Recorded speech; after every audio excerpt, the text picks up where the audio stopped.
प्यारे बच्चों, हिंदी सेशन में आपका स्वागत है। बच्चों, बाल महाभारत कथा 2 देवव्रत के बारे में हमने जानकारी हासिल की थी। इस कथा में हमने जान लिया कि देवव्रत यह गंगा का 8वां पुत्र था। वह जितना कुशल योद्धा था उतना ही चतुर राजनीतिज्ञ भी था। यही देवव्रत आगे चलकर भीष्म के नाम से प्रसिद्ध हुआ। तो आज हम बाल महाभारत कथा 3 भीष्म प्रतिज्ञा पढ़ेंगे। इस कथा द्वारा हम जान लेंगे कि गंगा से देवव्रत को प्राप्त करके राजा शांतनु ने उसको राजकुमार बना दिया। आगे चलकर कुछ साल बाद भीष्म ने प्रतिज्ञा ली। प्रतिज्ञा किस लिए ली और प्रतिज्ञा लेने का क्या कारण था, आज हम जानते हैं। तेजस्वी पुत्र को पाकर राजा प्रफुल्लित मन से नगर को लौटे और देवव्रत राजकुमार के पद को सुशोभित करने लगे। 4 वर्ष और बीत गए। एक दिन राजा शांतनु यमुना तट की ओर घूमने गए तो वहां अप्सरा सी सुंदर एक तरुणी खड़ी दिखाई दी। तरुणी का नाम सत्यवती था। तेजस्वी पुत्र को पाकर राजा प्रफुल्लित मन से नगर को लौटे, यानी राजा शांतनु अपने तेजस्वी पुत्र को पाकर प्रसन्न होकर नगर लौटे। प्रफुल्लित होकर यानी प्रसन्न होकर नगर लौटे और देवव्रत राजकुमार के पद को सुशोभित करने लगे और देवव्रत राजकुमार के पद को सुशोभित यानी शोभा बढ़ाने वाला तो सुशोभित करने लगे। 4 वर्ष और बीत गए। एक दिन राजा शांतनु यमुना तट की ओर घूमने गए। इस प्रकार प्रसन्न वातावरण में 4 वर्ष बीत गए। एक दिन राजा शांतनु यमुना के तट पर घूम रहे थे तो वहां अप्सरा सी सुंदर एक तरुणी खड़ी दिखाई दी। तरुणी का नाम सत्यवती था। वहीं उन्होंने एक सुंदर तरुणी को देखा। उसका नाम सत्यवती था। गंगा के वियोग के कारण राजा के मन में जो विराग छाया हुआ था वह इस तरुणी को देखते ही विलीन हो गया। उस सुंदरी को अपनी पत्नी बनाने की इच्छा उनके मन में बलवती हो उठी और उन्होंने सत्यवती से प्रेम याचना की। सत्यवती बोली, मेरे पिता मल्लाहों के सरदार हैं, पहले उनकी अनुमति ले लीजिए, फिर मैं आपकी पत्नी बनने को तैयार हूँ। गंगा के वियोग के कारण राजा के मन में जो विराग छाया हुआ था वह इस तरुणी को देखते ही विलीन हो गया। गंगा के वियोग के कारण राजा के मन में उदासीनता छाई हुई थी। विराग यानी क्या? उदासीनता। तो उदासीनता छाई हुई थी। वह इस युवती को देखकर विलीन यानी समाप्त हो गई, लुप्त हो गई। उस सुंदरी को अपनी पत्नी बनाने की इच्छा उनके मन में बलवती हो उठी और उन्होंने सत्यवती से प्रेम याचना की। उस सुंदर युवती को देखते ही राजा के मन में पत्नी बनाने की इच्छा जाग उठी और उन्होंने सत्यवती से प्रेम याचना की। सत्यवती बोली, मेरे पिता मल्लाहों के सरदार है, पहले उनकी अनुमति ले लीजिए, फिर मैं आपकी पत्नी बनने को तैयार हूँ। सत्यवती ने बताया कि मेरे पिता मल्लाहों के सरदार है, आप उनसे अनुमति ले लीजिए, फिर मैं आपसे विवाह करने के लिए तैयार हूँ। राजा शांतनु ने जब अपनी इच्छा उन पर प्रकट की तो केवटराज ने कहा, आपको मुझे एक वचन देना पड़ेगा। राजा ने कहा, जो मांगोगे दूंगा, यदि वह मेरे लिए अनुचित न हो। केवटराज बोले, आपके बाद हस्तिनापुर के राज सिंहासन पर मेरी लड़की का पुत्र बैठेगा। इस बात का आप मुझे वचन दे सकते हैं? राजा शांतनु ने जब अपनी इच्छा उन पर प्रकट की तो केवटराज ने कहा, आपको मुझे एक वचन देना पड़ेगा। राजा शांतनु सत्यवती के पिता के पास गए और सत्यवती से विवाह करने की अपनी इच्छा उनके पिता केवटराज के सामने उन्होंने व्यक्त की। उस पर केवटराज ने कहा कि आपको एक वचन देना होगा। राजा ने कहा, जो मांगोगे दूंगा, यदि मेरे लिए अनुचित न हो। तो राजा ने कहा, जो मांगोगे मैं देने के लिए तैयार हूँ, लेकिन वह मेरे लिए अनुचित न हो। केवटराज बोले, आपके साथ हस्तिनापुर के राज सिंहासन पर मेरी लड़की का पुत्र बैठेगा। इस बात का आप मुझे वचन दे सकते हैं?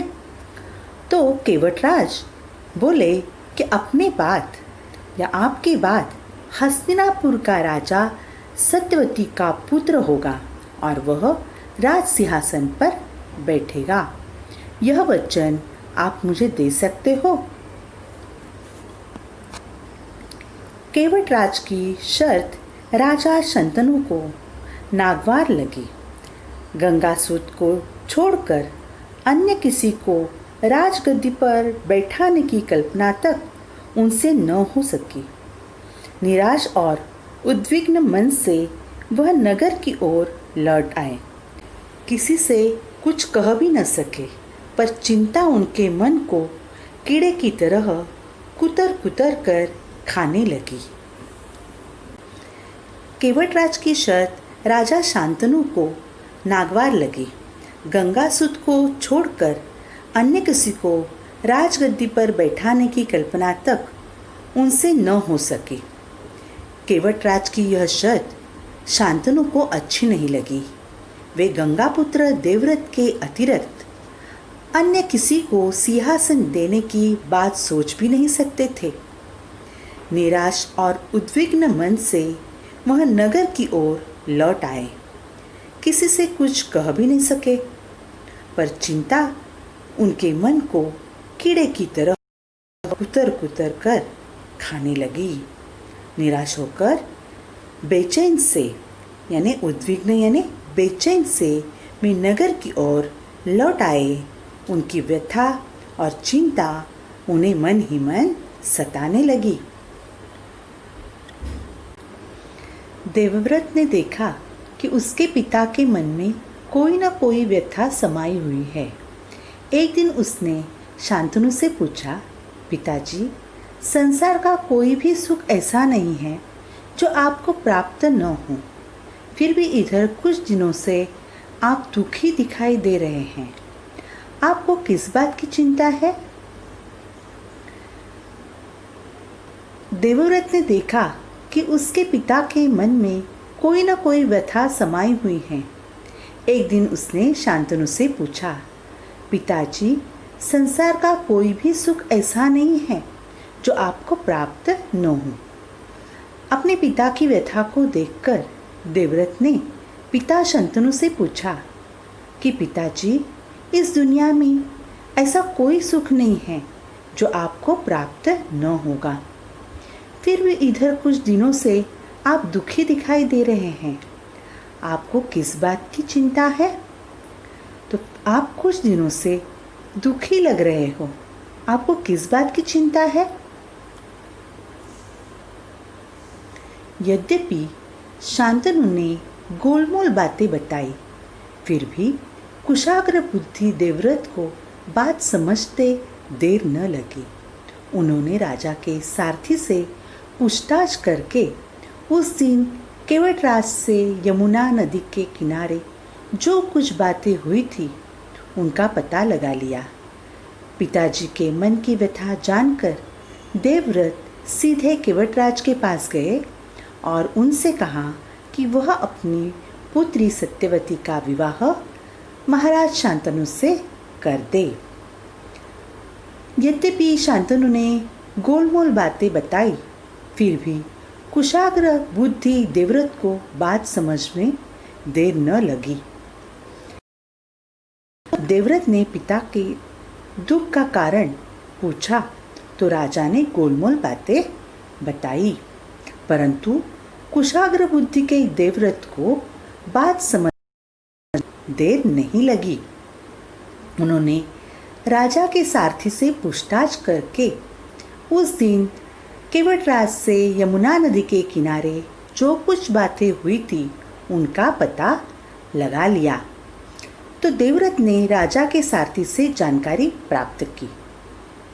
सारथी ने उस दिन राजा और केवटराज के बीच यमुना नदी के किनारे हुई बातों को उन्होंने बताया।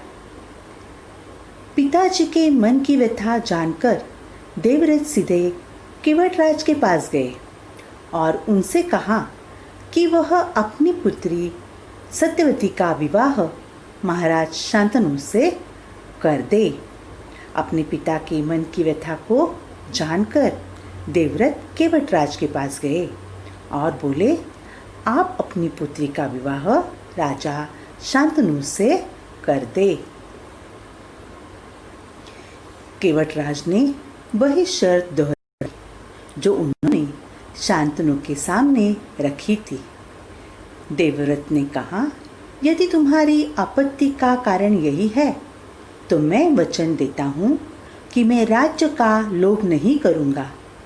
सत्यवती का पुत्र ही मेरे पिता के बाद राजा बनेगा। केवटराज ने वही शर्त दोहराई जो उन्होंने शांतनु के सामने रखी थी। केवटराज ने वही शर्त देवव्रत के सामने फिर से दोहराई। देवव्रत ने कहा, यदि तुम्हारी आपत्ति का कारण वही है तो मैं वचन देता हूँ कि मैं राज्य का लोभ नहीं करूँगा। सत्यवती का पुत्र ही मेरे पिता के बाद राजा बनेगा। देवव्रत ने केवटराज को बताया कि मैं वचन देता हूँ कि पिता के बाद सत्यवती का पुत्र ही राजा बनेगा। मैं राज्य का लोभ नहीं करूँगा। केवटराज इससे संतुष्ट न हुए। उन्होंने और दूर की सोची। बोले, आर्यपुत्र, इस बात का मुझे पूरा भरोसा है कि आप अपने वचन पर अटल रहेंगे, किंतु आपकी संतान से मैं वैसी आशा कैसे रख सकता हूँ? आप जैसे वीर का पुत्र भी तो वीर ही होगा।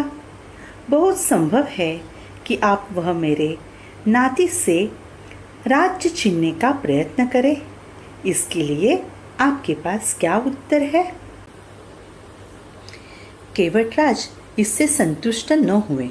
उन्होंने और दूर की सोची। बोले, आर्यपुत्र, इस बात का मुझे पूरा भरोसा है कि आप अपने वचन पर अटल रहेंगे। देवव्रत की इस वचन से केवटराज संतुष्ट नहीं हुए। उन्होंने बहुत दूर की बात की। केवटराज बोले, आर्यपुत्र, मैं जानता हूँ कि आप अपने वचन पर अटल रहेंगे, किंतु आपकी संतान से मैं वैसी आशा कैसे रख सकता हूँ? आप जैसे वीर पुत्र का भी तो वीर ही होगा। बहुत संभव है कि वह मेरे नाती से राज्य छीनने का प्रयत्न करे। इसके लिए आपके पास क्या उत्तर है? तो मैं आपके संतान से आशा कैसे रख सकता हूँ? आप जैसे वीर का पुत्र भी वीर ही होगा। हो सकता है कि वह हमारे नाती से राज्य छीन ले। इस बात का आपके पास कोई उत्तर है?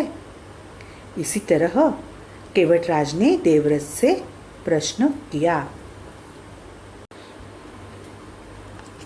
केवटराज का प्रश्न अप्रत्याशित था।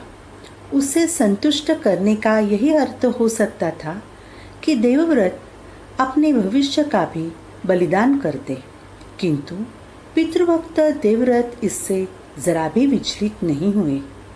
गंभीर स्वर में उन्होंने यह कहा, मैं जीवन भर विवाह नहीं करूँगा, आजन्म ब्रह्मचारी रहूँगा। मेरे संतान ही न होगी। अब तो तुम संतुष्ट हो।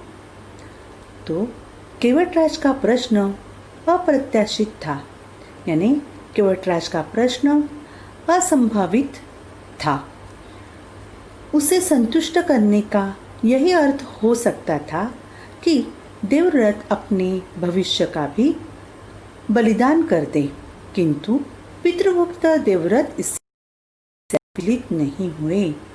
तो पितृभक्त देवव्रत जरा भी उस पर विचलित नहीं हुए।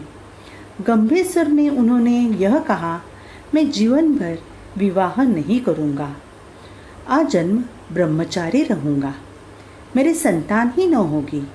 अब तो तुम संतुष्ट हो। तो गंभीर स्वर में देवव्रत ने कहा कि मैं जीवन भर विवाह नहीं करूँगा, आजन्म ब्रह्मचारी ही रहूँगा।